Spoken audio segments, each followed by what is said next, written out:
Obviously, since we're doing the modern frame, I have already the fenders attached to a body where they're gonna go and shit.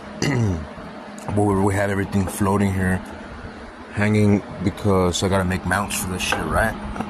So I'm gonna use these big ass fucking rail pieces. This is gonna go welded to a frame, and then I welded this tab here